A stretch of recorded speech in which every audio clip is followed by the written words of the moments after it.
This is the X-Zone Broadcast Network, broadcasting worldwide on broadcast affiliates and satellite program providers, including CNN Broadcast Network, Sirius Satellite Network, Star Media, Good News Radio Network, Angel Broadcast Network, Wiki Broadcast Network, and WPBN TV. For more information on the X-Zone Broadcast Network, visit us at www.xzbn.net.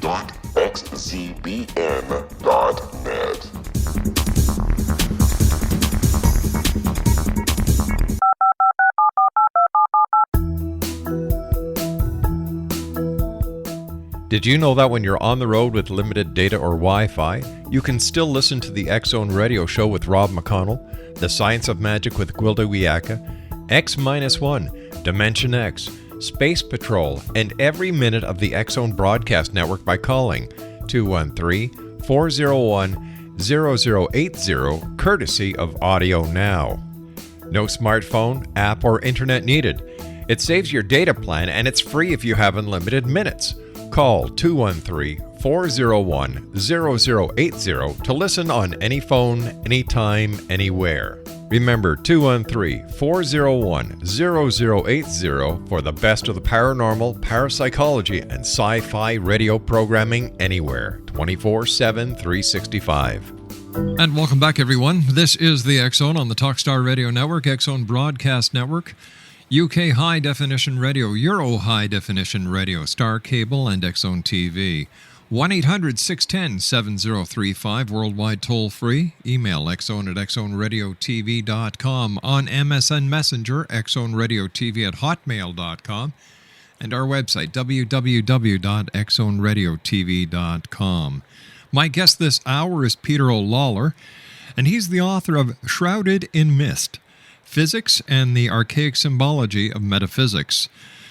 And to demystify millennia of science, philosophy, and religion, I'm sure you would all agree, is no easy task.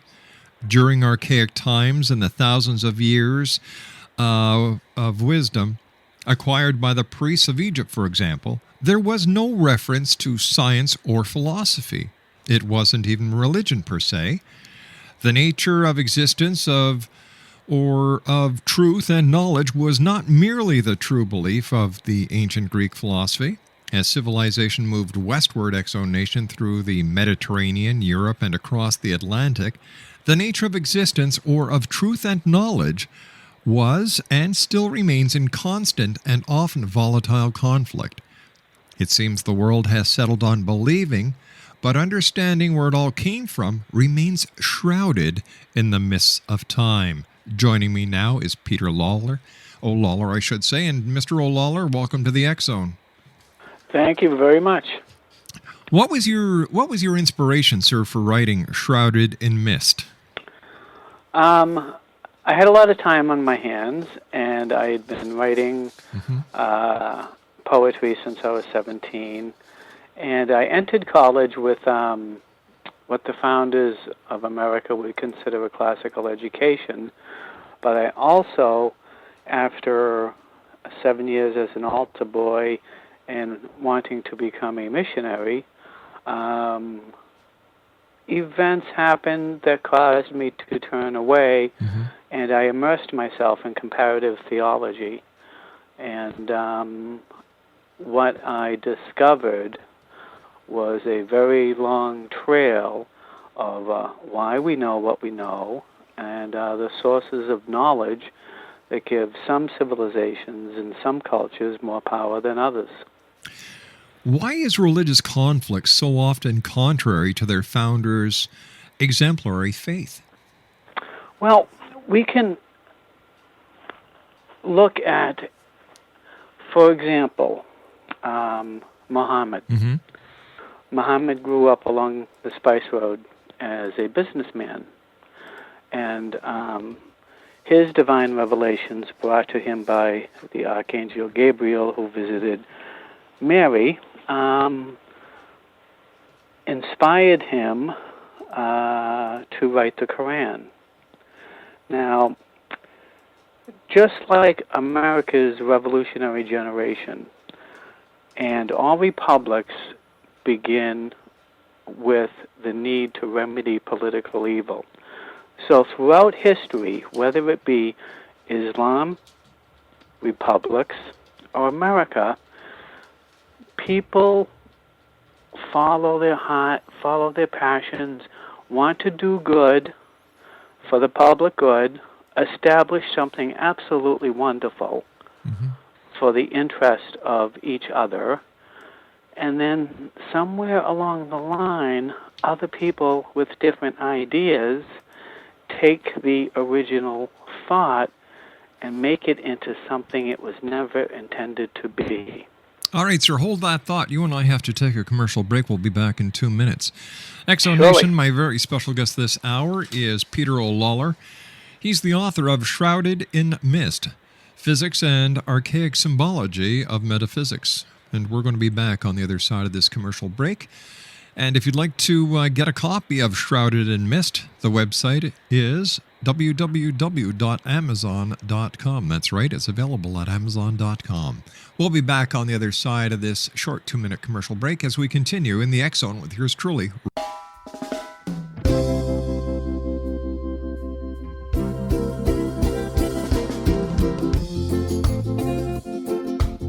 This is Johanna Carroll, host of Dialogue with Divinity on the X Zone Broadcast Network. While walking along Kaanapali Beach in Maui this past year, I kept discovering all these shells and coral in the shape of hearts. My dialogue with Divinity was very simple. Do you want me to do a retreat to heal people's hearts in Maui next year?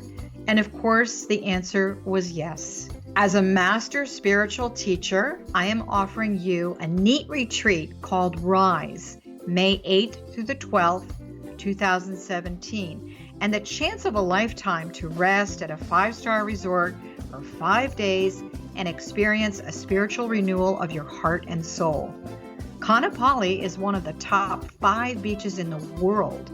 This stunning resort has undergone a $40 million renovation. I walked the entire property, checked out the room choices on your behalf, and I must say it is stunning. Our conference room faces the ocean with sliding glass doors. Maui is known as Mother Maui because it is a soft, gentle, healing energy. In the embrace of Mother Maui, you will feel yourself rising from the limitations of an ordinary life to an extraordinary journey of peace, bliss, and harmony. A greater sense of clarity. Our Rise retreat ignites renewal in the sacred elements of air, water, earth, fire, and wind. There's plenty of free time to enjoy all that Maui has to offer. A small deposit is required now to reserve your space, as this retreat, it will sell out. For more details, please go to johannacarroll.com and register today. Aloha, and I'll see you in mystical Maui.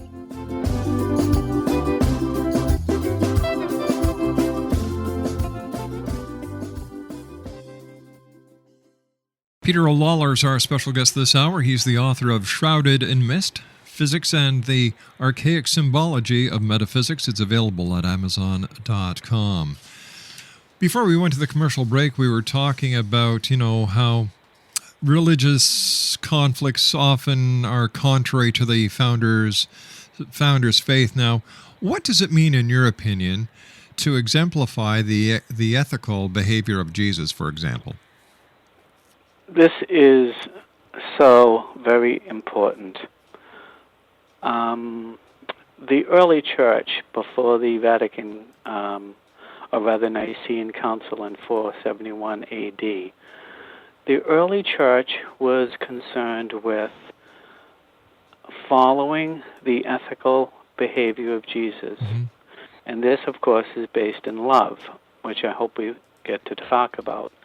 But the ethical behavior of Jesus is, imagine the violent times, the immense poverty, the ignorance, the loss of faith in an afterworld, and then comes along this message: be good to each other. Ethics was, throughout history, very, very important. How you treat another person. The golden rule among the founders of the revolutionary generation was the one they considered most important. Do unto others as you would have them do unto you. So, many Catholics may not necessarily be Christians, and many Christians may not be Catholics. Many Protestants may not be Christians, and many Christians may not be Protestants. But the idea before the Nicene Council was to be a Christian meant to exemplify the ethical behavior of Jesus, which referred to how you treat other people. So, what is love then, sir? Well, love is something I really like talking about when I teach philosophy, because it's a often confusing concept. If we look at psychology, at the biological basis of behavior, we will find what's called objective love, which, for example, I love chocolate, I love cars, I love women, I love the outdoors, I love fishing, blah, blah, blah. Any kind of thing that you love that gives you satisfaction or pleasure is objective love. Now, Dr. Scott Peck wrote a book called The Road Less Traveled, and he perfectly demonstrates the idea, without mentioning Christian love, that love is a mutual investment in one's own and another's personal growth. For example, the patience it takes a parent to listen to a 5-year-old spew on for a half an hour without having the vocabulary to express the impression a butterfly or a sunset makes upon them. The patience it takes to raise children and invest in their personal growth and guide them and direct them to use and follow their own potential without you imposing your ego on what you want their dreams to be. So love is either objective, I love chocolate, or love is a mutual investment in one's own and another's personal growth. All right, Does that make sense? It makes perfect sense. Then how about knowledge? Well, this is very cool because, especially when I teach philosophy, there is a Greek, first of all, philosophy means love of wisdom. But I have never yet have had a student ask, well, what's wisdom? Well, the ancients who came far before the Greeks knew very well that wisdom was the understanding of knowledge. And if we look at Genesis, we can find that there are 3 trees in the Garden of Eden: the tree of life, the tree of good and evil, and the tree of knowledge. The tree that they ate from was the tree of knowledge. And by acquiring knowledge, they lost understanding. And I'm sorry, repeat the question again? I just asked you what is knowledge? We were talking about knowledge. Huh? So in Greek philosophy, it is referred to as epistemology. Just because you believe something to be true doesn't necessarily make it knowledge. It makes it true belief. So whether you be a victor, a conqueror, a writer of history, you're the one or ones that determine what is knowledge and what is not. And we can certainly extrapolate that to areas of science, and especially modern physics, that knowledge is not absolute. All right, so if we look at religion as a whole, For example, what's the difference between Buddhism or Gautama Buddha's Buddhism? Okay. Gautama was born a prince, had everything going for him, didn't need a thing. However, what he saw as he witnessed the world was a lot of grief and a lot of suffering. And he really wanted to understand why people didn't seek satisfaction, why people could not acquire happiness.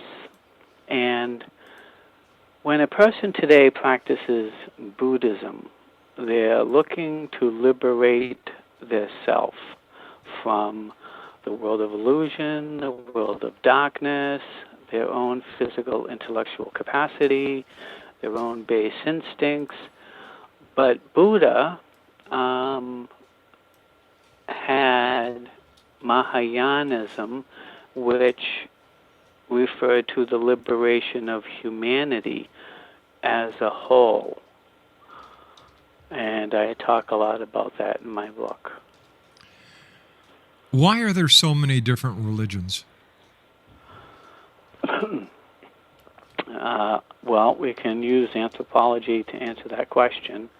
But we always have a wrench in the works.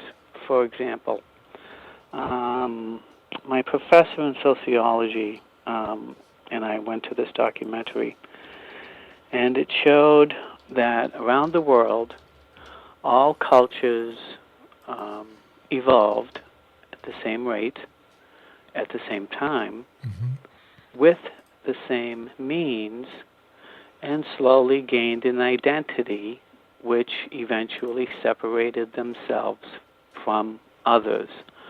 However, after the documentary, I said to my professor, Professor Polanski, that documentary is really missing something, and that would be the origins of Europe. And she said, well, I'm surprised anyone would notice that. And I said, well, it doesn't fit into the thesis of the documentary, because in Europe they had medicine and magic before they had weapons and war. And they certainly don't fit into the timeline of everyone around the globe evolving through their cultures at the same rate, at the same time, by the same means. And she admitted that it is a part of marketing that we, start people off with these hypotheses to introduce them to anthropology and sociology. So there are different religions because we have to consider the esoteric wisdom of the ancients that came far before the Greeks. Now, for example, the subtitle of the book is Physics and the Archaic Symbology of Metaphysics, correct? Correct. Now, science in the Western world has grown to follow a certain formula. Once I gave a 3-class multimedia presentation on human evolution that covered 4.2 million years. However, it didn't contradict creation once. Now, where was I? Why there are so many religions? Yes, that's right. Oh, okay. If we follow the evolution of cultures and the migration of humanity, we might follow the Indo-European language that came from India on its way to Europe. But a lot happened in between. For example, in Egypt, a god or goddess can only be understood by what they wear on their head. Now, Isis is the only goddess or god who wears more than one crown. But the most ancient crown is a seat. Oh, okay. Listen, I hate to do this to you because I'm thoroughly enjoying our conversation. You and I have to take a news break, sir. So please stand do. by.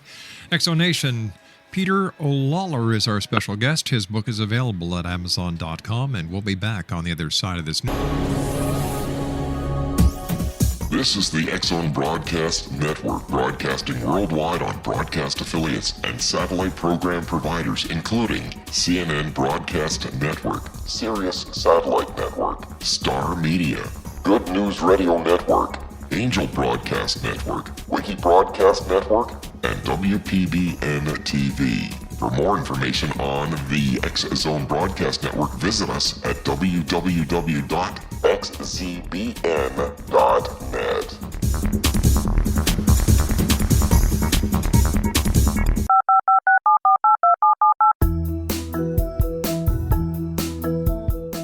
Did you know that when you're on the road with limited data or Wi-Fi, you can still listen to the X-Zone Radio Show with Rob McConnell, The Science of Magic with Gwilda Wiyaka, X-1, Dimension X, Space Patrol, and every minute of the X-Zone Broadcast Network by calling 213-401-0080, courtesy of Audio Now.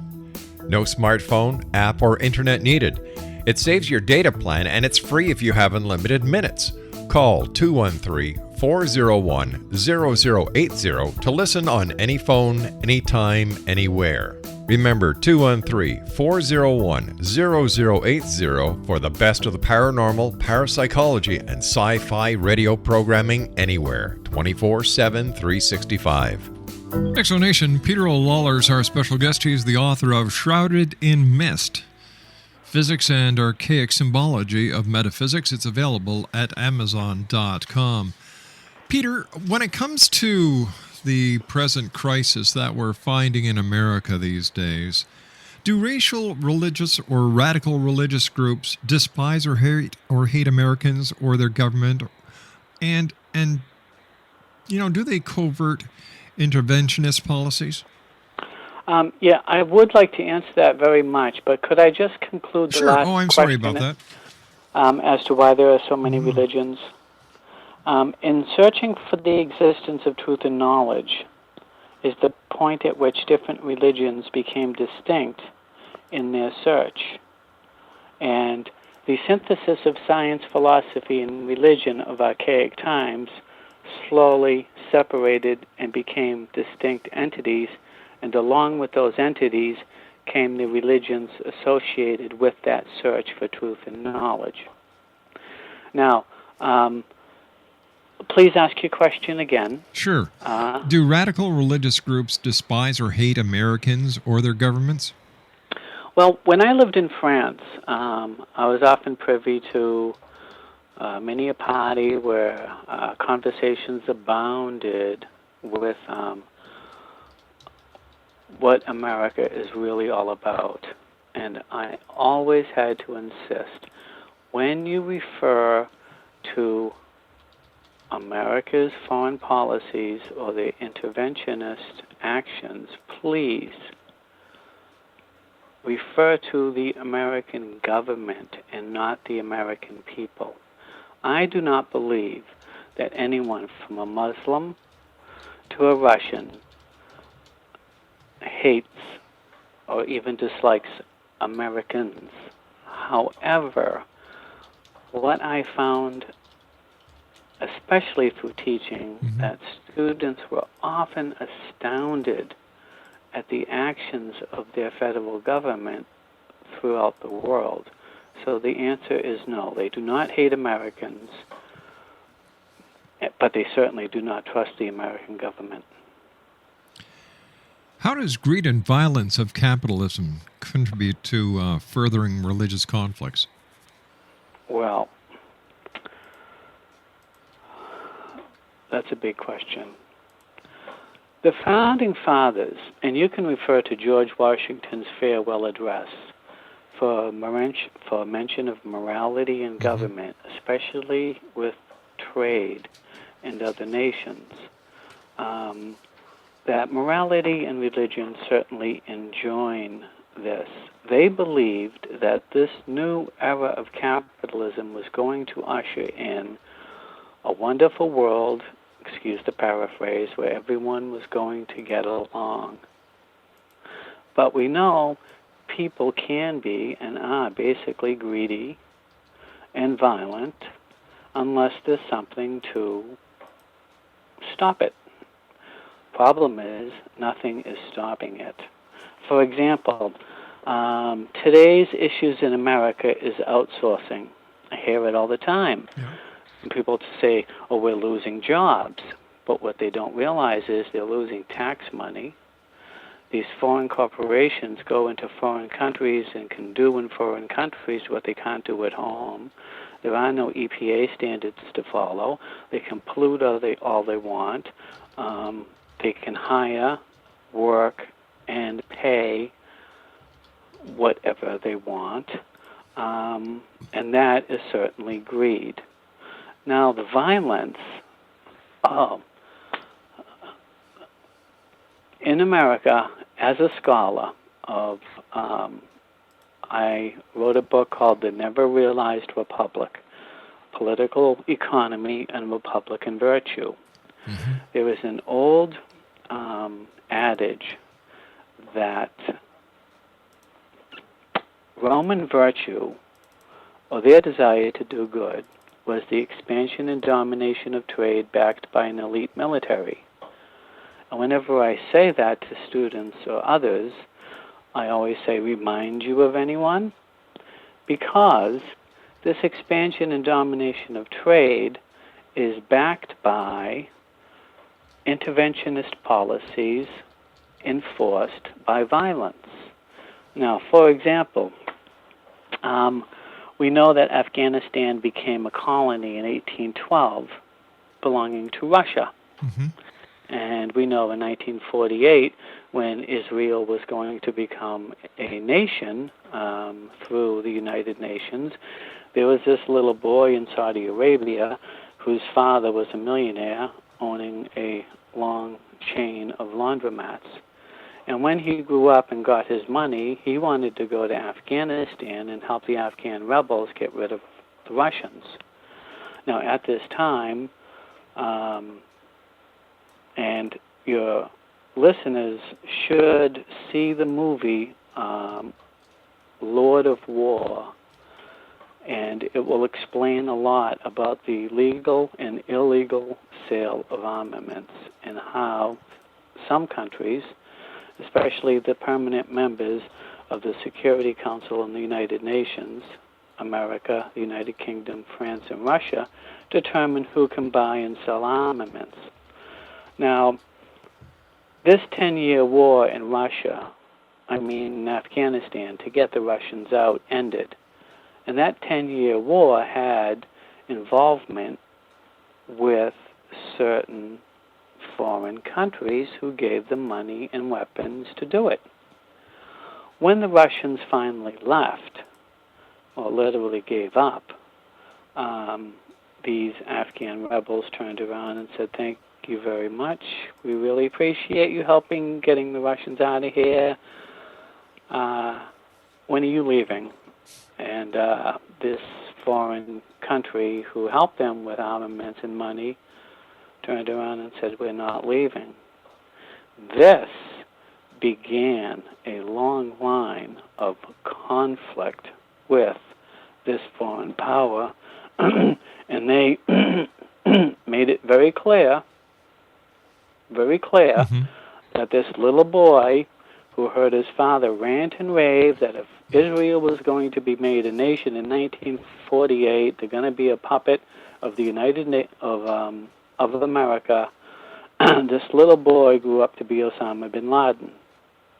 And he was the leader of the Afghan rebels that got the Russians out of Afghanistan.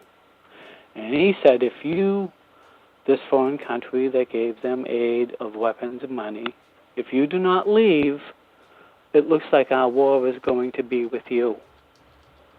Now, if you follow history in the past 20 years, you will find an escalation of violence against the people who provided them support to begin with, but then didn't want to leave. And they made it very clear. First it was the attack on the USS Cole, then it was attack on the Somalia U.S. Embassy, and then all hell broke loose. And because of certain Western powers, this religious conflict of Islam, first of all, unnecessary, reinforced by the greed and violence of corporations that support foreign policy, is spreading like wildfire. If people know the history of America and the Philippines, they will understand why they have no trust. And they want to have some cathexis, resolution, and they want these interventionist policies to stop. And they just like the religions, they want to be left alone. They want the right. For example, Declaration of Independence. A lot of Americans don't understand what unalienable rights are. And it's simply rights not granted can't be taken away. And Americans have the unalienable right to pursue life, liberty, and happiness. So why can't everyone else have that right? Because of corporations and foreign policies that are doing things in foreign countries that they could not do at home. So this conflict is not only caused by the West, the consequences of it are caused by the West. So tell me, sir, in your opinion, will the friction that is being created in New York City, for example, with the placement of a mosque within 2 blocks of Ground Zero, and the burning of Qurans, or the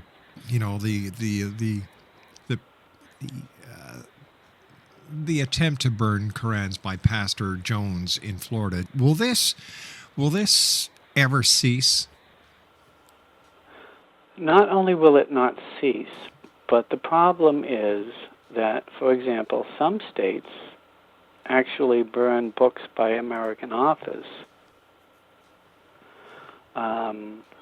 And as far as the mosque goes, I think the First Amendment of freedom of expression and the freedom of religion, if people, and this is my problem as a scholar, trying to teach how the revolutionaries' vision and the purpose of their revolution was severely altered in the 1790s. Americans do not, like Europeans, teach history as causes and motivations. They teach it as dates and events. Who cares about dates and events? Every American will tell you, almost everyone, history is boring. We don't want to understand, but it's because of the way they teach it. Now, if anyone was to read the Quran, they would know that violence and greed are not acceptable to Muhammad, peace be on him. And the ethical behavior of Jesus, greed and violence, not acceptable, peace be on him. Buddha, every great religious leader, from George Washington to Thomas Jefferson to Samuel Adams, greed and violence are not acceptable in human behavior. And let's talk about ethics, the moral philosophy. The Greek moral philosophy was translated by the Romans as ethics. By the 20th century, that grew into normative, applied, and meta-ethics. And in the early 21st century, we have ethics all over the place. We have corporate ethics, we have ethics with police, we have ethics in the Senate, we have ethics with HIPAA, that's supposed to guide your private information, and ethics this and ethics that. But like understanding religions, people that are different from you, they don't. and where are the people who want to teach it? There is an obstruction of the flow of information, not only in history, but contemporary events that keep Americans in the dark. And they should, as Americans, knowing their right of the freedom of expression, the freedom of speech, which includes the freedom to be heard, they have every right to be true to their faith, not true to the radicalism and the conflict, regardless of who created it. All right, sir, please stand by. You and I have to take our final break. Exonation, Peter O. Lawler's our special guest. His book can be found at Amazon.com, and the name of his book, well, one of his books, is Shrouded in Mist. If you'd like to find out the other books that Peter has written, all you do is go to Amazon.com and type in his name, PeteroLallor. That's PeterOLawler.com. I'll be back on the other side of this short break as we continue here in the X Zone from our studios in beautiful Hamilton, Ontario, Canada. My name is Rob McConnell. Our website is www.xzoneradiotv.com.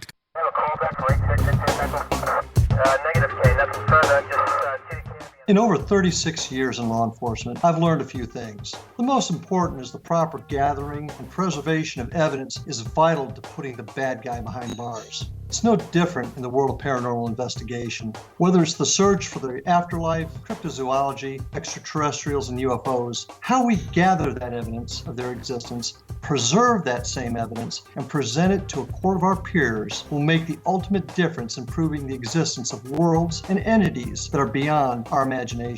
Come with me on a journey that seeks to prove with undisputable evidence what man has struggled to believe for centuries. Join me, Larry Lawson, host of the Paranormal Stakeout, coming to the X Zone Broadcast Network. Check out the broadcast schedule for Paranormal Stakeout with yours truly, Larry Lawson, at www.xzbn.net. For more information about me, my travels, and my team, check out our website at www.paranormalfbi.com or join us on Facebook at Florida Bureau of Paranormal.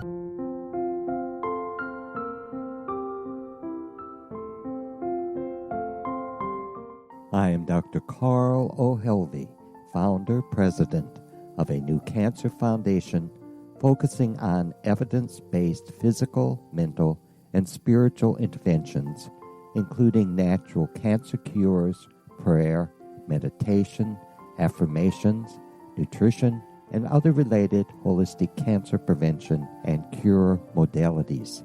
These are used in cancer education, research, and financing care. I ask for your help to continue this important work by donating at www.holisticcancerfoundation.com.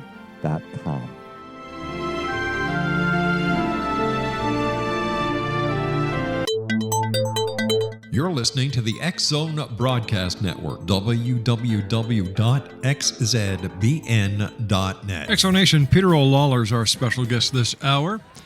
He is the author of a very interesting book, Shrouded in Mist. It's available at Amazon.com. And Peter, I was wondering if you could give me your take on life after death. What happens to us when we die? I like to start. How long is our segment now? We've got about 3 minutes. Oh, 3 minutes. Okay. All right. Well, I better cut this short. It all depends on where your head and heart is. Mm-hmm. Now, the ancients refer to what the Kabbalah calls the tree of life. Some people call it the involution of spirit and the succession of worlds. What a physicist would call the Big Bang, the Hindus would call the exhalation of Brahma. Now, sometimes a violent death keeps people from believing or understanding they have died. And consider this expression for a moment. all things exist in the same space, but on different dimensions. And there is the path leading beyond the Big Bang. Now, we are physical and intellectual, as well as psychic and spiritual. Our physical, intellectual capacity is our body, our ego, our identity. We are not our body, and our body is not us. Now, sometimes a violent death keeps people from believing or understanding they have died. And this is usually temporary, but love seeks the light and the divine, and this being will transcend. To love and be loved is the catalyst for surviving one's death. It is said that all memories of love remain, while the poorest memories reside in the person's shadow, their vehicle, or the shell of the person that was once there, their personality or their identity that eventually fades. If the soul does not separate from the shadow, it is then that they wander through the shadows of their previous life. The violent deaths are those spirits that yell and wail and don't really understand all whom they have loved cannot see them. But when they are ready, they too will return. The most pitied are those with anger and resentment for loss of life or a deep lust for physical being. Their desire for living is so great that they will not to leave. When they see they cannot participate in the objects of sensation and desire, they are said to go mad. These are the lost souls, the chain bangers, the wall pounders, the malevolent spirits who are said to be living in hell on earth. Their loss, confusion, and denial of their very existence leave them trapped. Peter, I want to thank you so much for joining us tonight. It's been a great pleasure talking to you, sir. Continued success. And we'll have to continue this conversation on another show because I know you and I still have so much to talk about. Wonderful. That would be so great. And thank you again for inviting me. Mr. O'Lawler, it's been my great pleasure. Exonation, Peter O'Lawler has been our guest this hour. If you'd like to find Peter's books, just go to Amazon.com and in the top search, just type in Peter O'Lawler. That's O''Lalor. We'll be back after this news break. Don't go away.